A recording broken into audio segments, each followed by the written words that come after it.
Hello everyone, कैसे हो आप लोग बच्चों। आज हम करेंगे क्वेश्चन नंबर आई थिंक 12 से 16 exercise 9.1 chapter 9 some applications of trigonometry class 10th mathematics.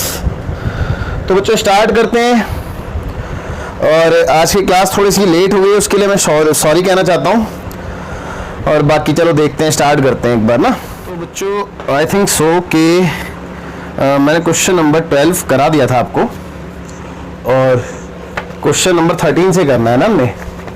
तो चलिए देखते हैं बेटा। क्वेश्चन नंबर 13 मैं रीड कर रहा हूँ। आप लोगों के पास एनसीईआरटी बुक और नोटबुक एंड पेन होना चाहिए, ठीक है। तो मेरे साथ साथ आप भी रीड करेंगे। देखते हैं क्या कहता है। कहता है कि as observe from the top of a 75 metre high lighthouse from the sea level. देखो एक 75 मीटर टॉल लाइट हाउस है सी लेवल से, है ना, ठीक है, 75 मीटर। ओके, अब आगे कहता है यहां से इसके टॉप से, बेसिकली इसकी टॉप की बात हो रही है ना। ओके, अब कहता है the angle of depression of the two ships are 30 degree and 45 degree. भाई यहां से दो शिप्स को देखने पर जो एंगल ऑफ डिप्रेशन बनता है वो 30 डिग्री एंड 45 डिग्री है। If one ship is exactly behind the other on the same side of the light house, और जो शिप है वो एक के पीछे एक है और लाइट हाउस के एक ही तरफ है। लेट सपोज लाइट हाउस के या तो इस तरफ है या फिर लाइट हाउस के इस तरफ है ना। तो मैंने मान ली दो शिप्स यहाँ पे है, एक ये रही और एक ये रही। एक काम करता हूँ, मैं लाइट हाउस को थोड़ा छोटा कर देता हूँ, नहीं तो दिक्कत होगी इसको। ओके, अब देखिए बेटा, इसके एंगल कितने दिए थे आप लोगों को? 30 डिग्री, 45 डिग्री और 30 डिग्री ना। तो ये वाला 30 डिग्री होगा और ये वाला 45 डिग्री। खैर अभी बताता हूँ, क्योंकि डिप्रेशन एंगल है तो एंगल तो ऊपर बनेंगे। और देखिए बेटा, ये 45 डिग्री होगा और ये 30 डिग्री होगा, है ना। ओके, अब इसका ऑल्टरनेट एंगल यहाँ पे बनेगा, दैट इज दिस, और इसका ऑल्टरनेट एंगल यहाँ पे बनेगा, दैट इज दिस। ओके, तो 30 डिग्री एंड 45 डिग्री। और आगे क्वेश्चन में लिखा है कहते हैं find the distance between the two ships. तो दो शिप्स के बीच में जो डिस्टेंस है वो हमें बताना है, ठीक है। मेरे हिसाब से ये चीज मांगी है, ये दो शिप्स हैं बेटा, है ना। तो ये वाली चीज मांगी है जिसको आपने एक्स ले लिया है ना। ओके, ये आपको गिवन था। ओके, अब इसके बाद मैं इस वाले पोर्शन को वाई लेट कर लेता हूं, लेकिन मुझे कैलकुलेट करना है वो है एक्स, है ना। ओके, अब देखिए ये ए बी सी और ये डी। मैं बार बार कहता हूं आप लोगों से कि बेटा क्वेश्चन पढ़ के अगर आप फिगर नहीं बना सकते हो दिक्कत हो जाएगी आप लोगों को। पेज नंबर 204 पे क्वेश्चन नंबर 13 है, है ना। Question number 13 page number 204 NCERT. और मैंने आई थिंक क्वेश्चन नंबर 12 तक आपको लोगों को करा दिया है। हेलो आदित्य, गुड इवनिंग बेटा। हेलो प्रियांश। ओके, तो बच्चों आगे देखते हैं। देखिए मेरे पास दो ट्राइंगल है, दो राइट एंगल ट्राइंगल, एक ये वाला और एक ये वाला। तो मैं वन बाय वन दोनों में काम करूंगा, है ना। तो पहले in triangle ABC perpendicular upon base, यानी कि 75 अपॉन बेस कितना है बेटा y इक्वल टू 10 कितना डिग्री, 45 डिग्री आएगा, है ना। मैं डायरेक्ट कर रहा हूं बेटा, आप जितने भी क्वेश्चन मैं कराऊंगा ना सब में हिंट दूंगा आपको ना, तो डायरेक्ट करूंगा, ठीक है। तो 75 अपॉन में y इक्वल टू 10, 45 के लिए तो क्रॉस मल्टीप्लाई करेंगे तो 75 ये रहेगा बेटा, है ना, y की वैल्यू। तो ये तो 75 आ गया। अब मैं इस वाले ट्राइंगल में आ रहा हूं और x मेरे को कैलकुलेट करना है, x निकाल लेते हैं। तो ऑल्सो इन ट्राइंगल इसका नाम है बेटा ABD। So ABD perpendicular upon base that is 75 upon base x plus y equal to 10 30 degree, ठीक है। अच्छा बच्चों, आगे चलने से पहले आप लोगों से एक रिक्वेस्ट है, मेरे को एक बार कमेंट करके ये बता दो ऑडियो वीडियो क्लियर आ रही है ना। और मैं आगे बाकी करा रहा हूँ, आप प्लीज मेरे को कमेंट करके बता दीजिए। तो x plus y as it is, 10 30 की वैल्यू होती है 1/√3, है ना, ये पता होनी चाहिए आपको। तो बेटे क्रॉस मल्टीप्लाई करेंगे तो x plus y equal to 75√3 हो गया। So x is equal to 75√3 और ये माइनस का हो जाएगा क्या, y है ना, और y की वैल्यू यहाँ से पुट कर दें जो कि 75 है। तो बच्चे x कितना आ गया 75 कॉमन लेके √3 माइनस 1 इतने मीटर। और आई एम श्योर आपको यही मांगा गया था, ठीक है। तो distance hence the distance between two ships are is 75 with in bracket √3 minus 1। एक बार मैं पीछे आंसर और चेक कर लेता हूँ, फिर मैं आगे चलूंगा, ठीक है। वैसे तो आई एम श्योर ये आंसर सही है, बट रूट में छोड़ा या नहीं छोड़ा ये चेक करना है ना।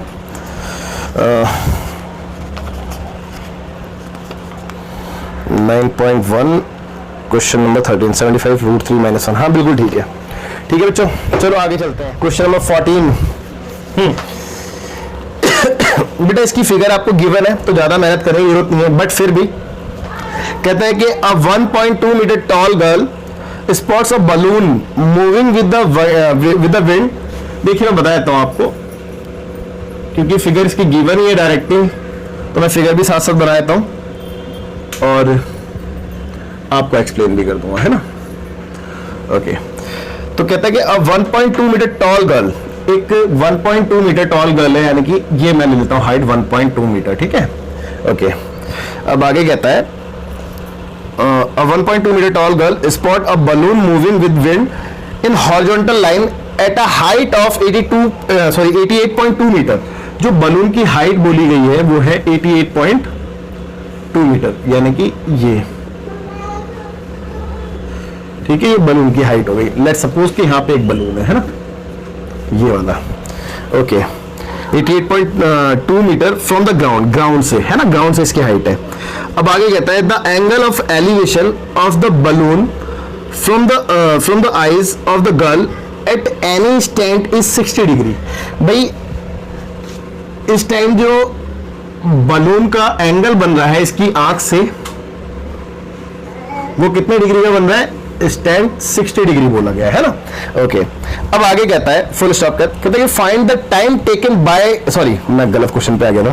फिर आगे कहता है बेटा फुल स्टॉप कर आफ्टर सम टाइम, यानी कुछ टाइम बाद the angle of elevation reduce to 30 degree, और ये कुछ टाइम बाद जो इसका एंगल है वो रिड्यूस होकर 30 डिग्री हो जाता है, यानी कि जब बलून आपको यहां से यहां पे मूव कर लेता है ना, मतलब मूविंग बलून है तो ये कितना डिग्री हो जाता है बेटा, 30 डिग्री हो जाता है, कुछ इस प्रकार। आई एम श्योर यहां तक आपको कोई डाउट नहीं होगा।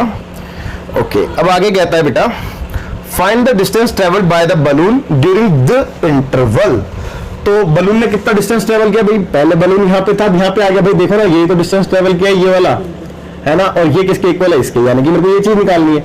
अब एक बात बताओ भाई, ये पूरी की पूरी हाइट कितनी बोली है आपसे, नो डाउट 88.2 बोली है ना, और ये जो छोटी वाली हाइट आप देख रहे हैं ये वाली, ये 1.2 है ना, 1.2। तो बेटा मैं अगर यहां तक की हाइट कैलकुलेट कर रहा हूं तो 87 आएगी नहीं आएगी, देखो 0.2 तो वैसे ही कम हो गया, तो 87 लिख दूं मैं डायरेक्ट ही यहां तक, है ना। ओके, तो अगर ये 87 है तो ये भी 87 होगी, है ना। ओके, अब आगे देखते हैं, चलिए बुक में तो खैर के नाम नहीं दिए, मैं अपने आप से ही देता हूं।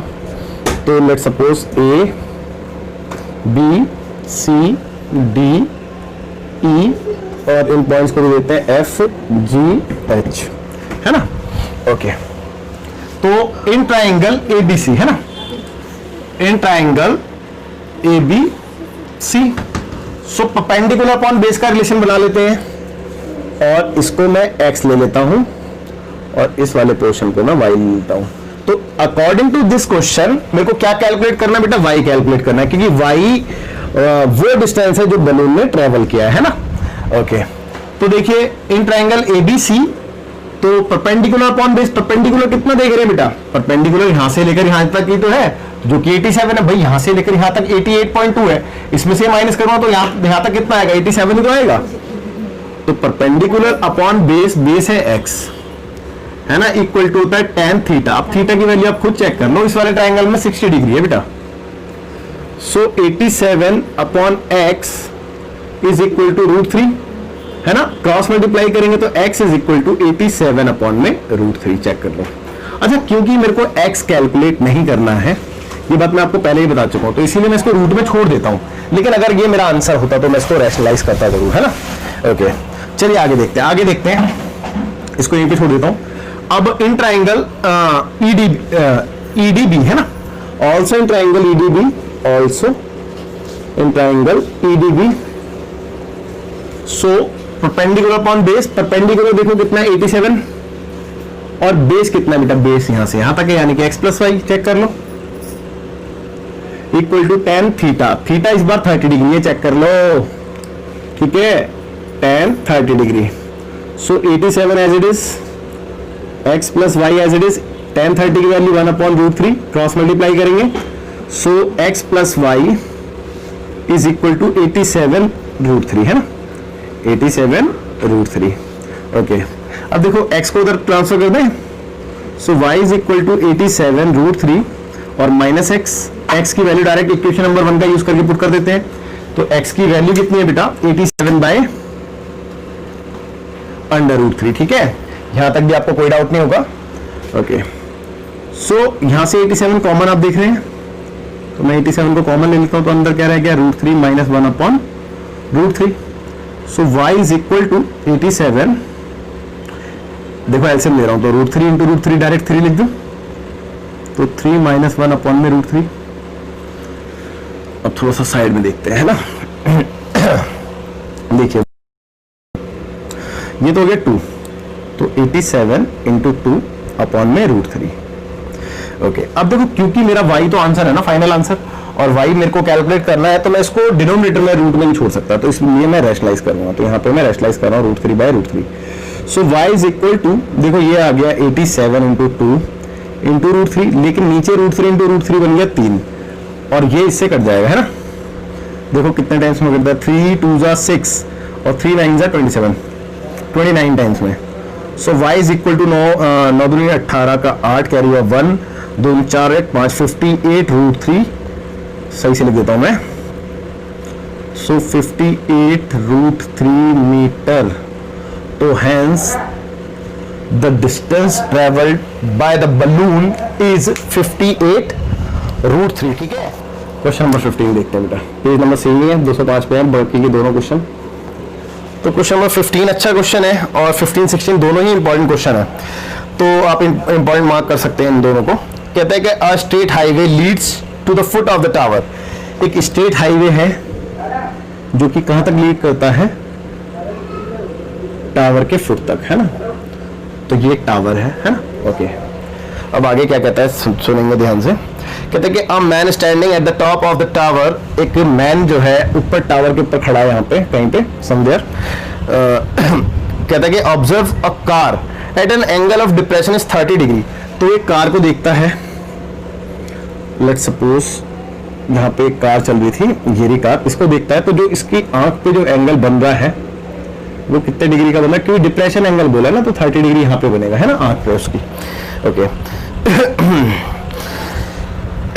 तो डिप्रेशन ऑफ 30 डिग्री, कहते हैं which is approaching the foot of the tower, और जो कि जो कार है यानी कि यहाँ पे है ना कार, वो अप्रोच हो रही है टावर के फुट की तरफ, यानी कि इधर की तरफ अप्रोच हो रही है ना। Okay, I repeat, which is approaching the foot of the tower with a uniform speed, अपनी यूनिफॉर्म स्पीड में, यानी कि स्पीड चेंज नहीं हो रही है ना। ओके, कहते हैं 6 सेकंड लेटर, यानी कि 6 सेकंड बाद, लेट सपोज जब कार मूविंग है तो वो 6 सेकंड में मान लो कि यहाँ तक पहुंच जाती है ना, मान लेते हैं कि 6 सेकंड में कार यहाँ से यहाँ पे पहुंच गई। ओके, या थोड़ा सा और आगे कर दें कार को, थोड़ा सा और आगे कर देते हैं, यहाँ तक पहुंचा देते हैं, तो ये 6 सेकंड का टाइम लगा उसको यहाँ से यहाँ तक पहुंचने में, है ना। ओके, तो आगे कहता है, कहता है the angle of depression of the car is found to be 60 degree, तो बेटा अब इसने जब कार को देखा तो इसने एंगल ऑफ डिप्रेशन कितना फाउंड किया, 60 डिग्री, यानी कि ये वाला एंगल, ठीक है, 60 डिग्री। ओके, तो आगे देखते हैं, find the time taken by the car to reach the foot of the tower from this point, foot of the tower तक पहुंचने में जो टाइम लगेगा वो आपने टाइम कैलकुलेट करना है, ठीक है ना। तो देखिए बेटा आगे करता हूं मैं,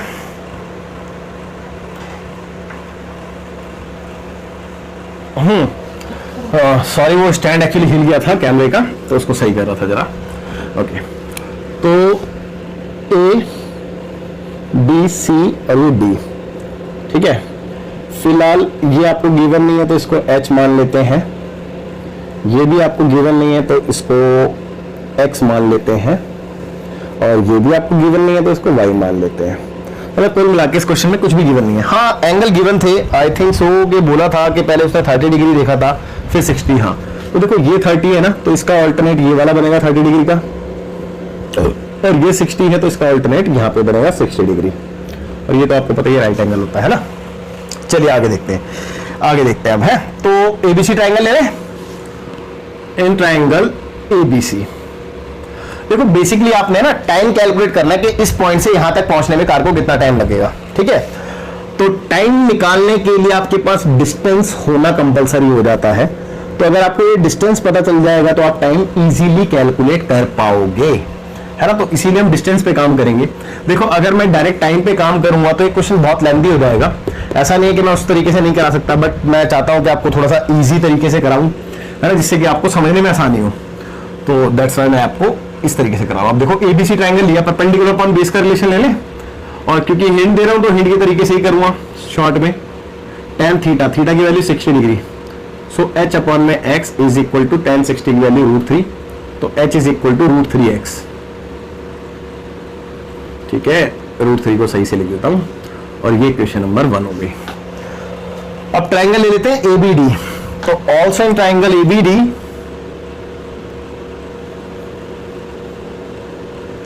परपेंडिकुलर अपॉन बेस, तो परपेंडिकुलर कितना है h, और बेस आप कितना देख रहे हैं x प्लस वाई,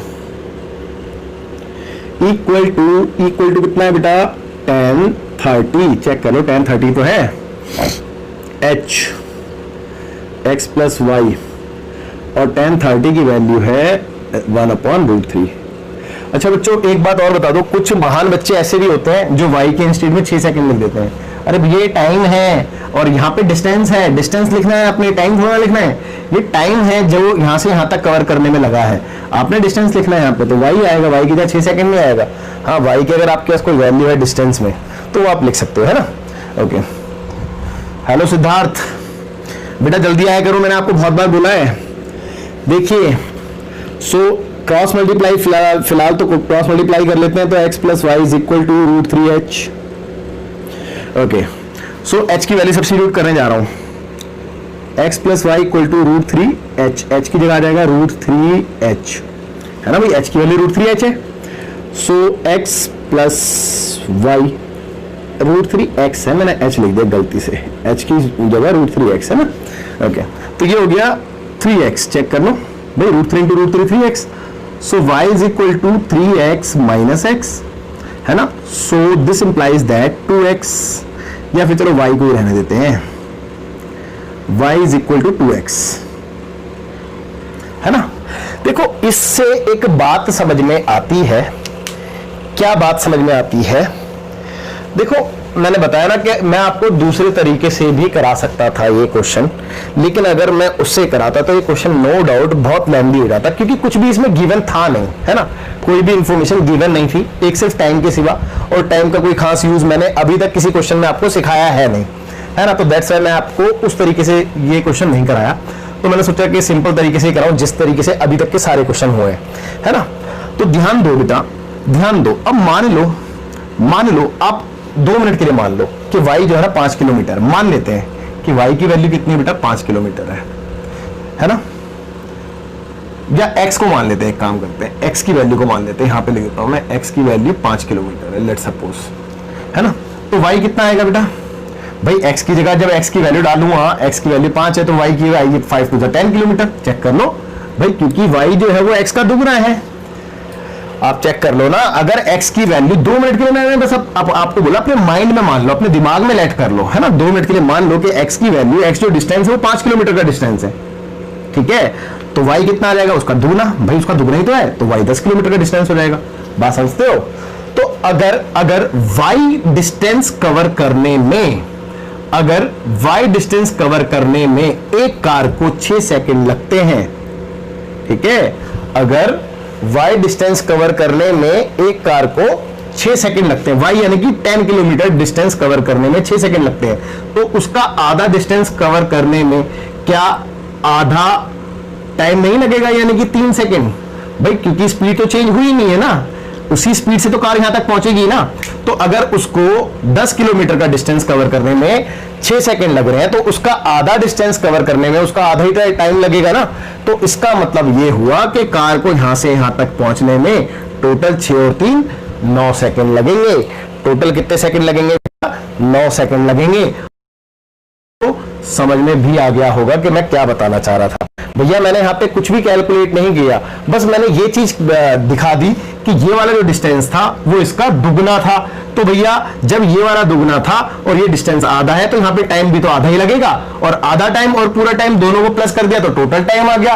तो टोटल टाइम कितना आ गया बेटा? 6 और 3 9 सेकंड, यानी कि कार यहां से यहां पे 9 सेकंड में पहुंच जाएगी टावर के बेस पे, है ना, फुट पे।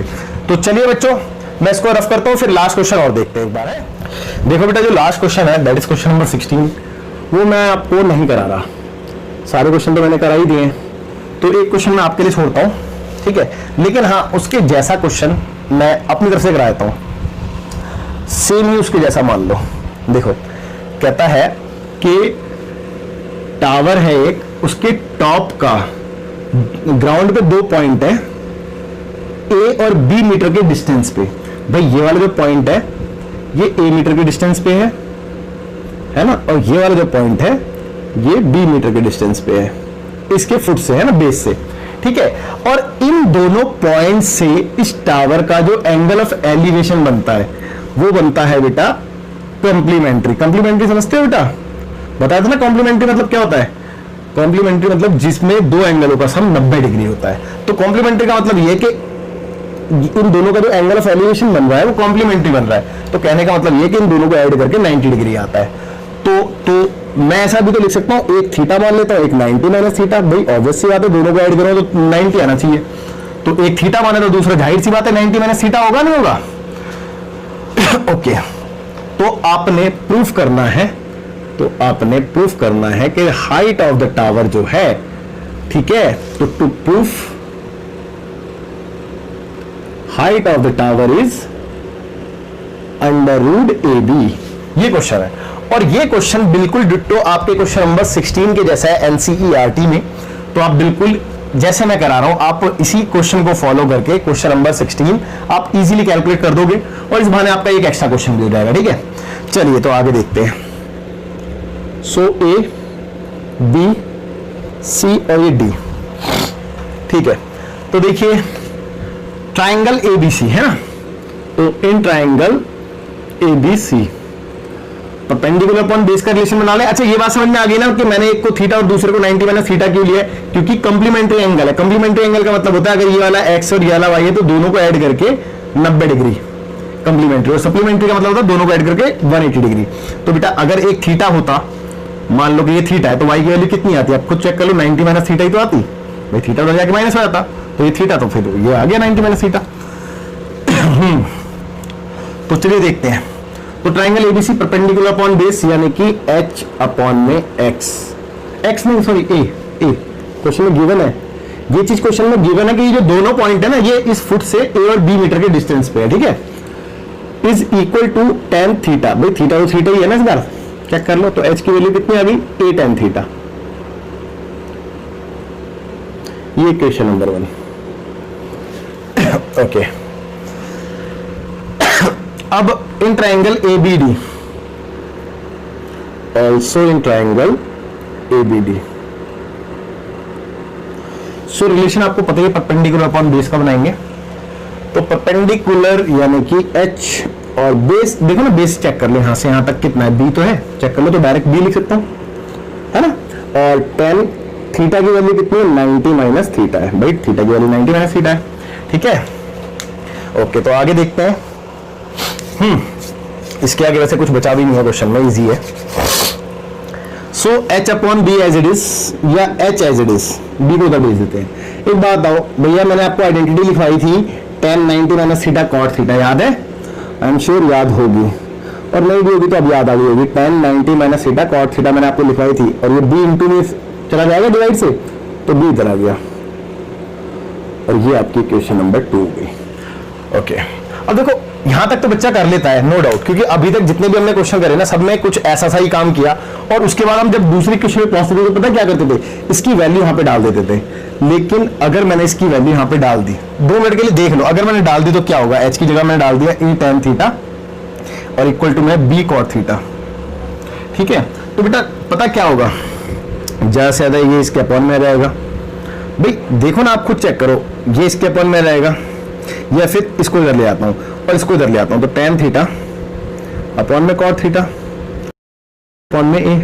भाई ये cot ऊपर जाएगा तो tan स्क्वायर बन जाएगा, तो tan स्क्वायर थीटा और b अपॉन में ए। तो कुल मिला के अब tan थीटा की जगह मेरे को वैल्यू डालनी पड़ेगी h अपॉन ए। मतलब कुल मिला के थोड़ा सा लग रहा है कि लेंथी प्रोसेस हो रहा है ना, कि ये सब लफड़े में पढ़ूंगा मैं। अच्छा, इस लफड़े से बचने के लिए एक छोटा सा काम हम कर सकते हैं, पता है क्या?